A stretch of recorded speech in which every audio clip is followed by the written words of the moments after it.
Well, this Saturday is St. Patrick's Day, and so it would only be appropriate that we would talk about the history of St. Patty's Day right here in our area. Pleased to welcome back our dear friend Charles McElwee, who is the Vice President of the Board of Directors for the Greater Hazleton Historical Society and Museum in downtown Hazleton, and also celebrating St. Patrick's Day. Right, so historically always celebrated in the Hazleton area because, of course, we have always had a very large Irish population.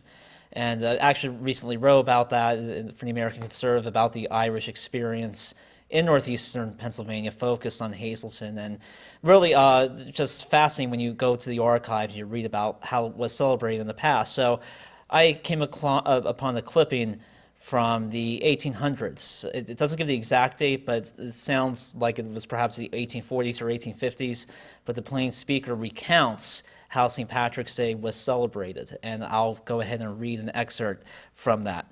It is more than 40 years since the first St. Patrick's Day parade took place in this section, and there are yet some old men living in the neighborhood who participated at that time. In the older time, the parade would form in Hazleton, and before it was over, the parade would go to Mock Chunk and return. Think about that, going down Broad Mountain and back up.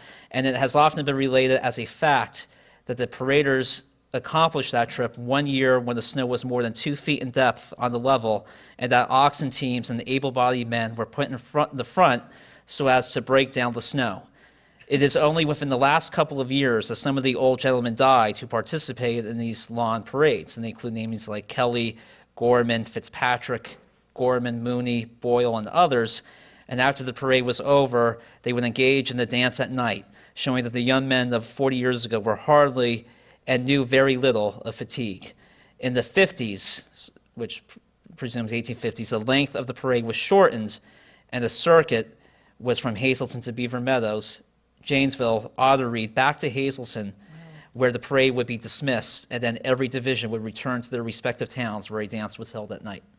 That's pretty cool, and I didn't know that. I'm from Beaver Meadows, Yeah. so they used to go through Beaver Meadows at one point then too. Well, and that would make sense because that was really where the Irish first populated in the area, going back to the 1840s, because St. Mary's Catholic Church was the mother church of really the Middle Coalfield. That was what it was called. So that was the main church, and then of course in the 1850s, St. Gabriel's formed a mission church on Chapel Street, in that wooded plot that was known as Donegal Hill. So the Irish first lived on Mine Street. Think when you're parking behind the Markle building, you're going to the Pines, that parking lot, that was the Irish neighborhood initially. They lived in shanties along the railroad tracks, and then they pushed southward to live in what became the South Side. So you're always talking about this, writing about this. I want to give you a plug too. If they want to see the article, where do they find the article you recently wrote? Right, so go to the American Conservative, and it was called The Slow Fade of the Pennsylvania Irish. And it actually got some traction in Donegal. It was promoted by the Donegal Council, their government.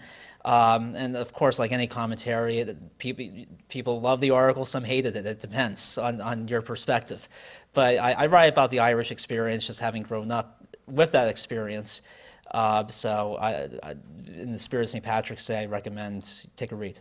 All righty. Well, happy St. Patty's Day to you. Same to you. All right. Charles McElwee here each week. And if you'd like to learn more, you can also check out the Greater Hazleton Historical Society and Museum, and the website is HazletonHistory.org. You got it.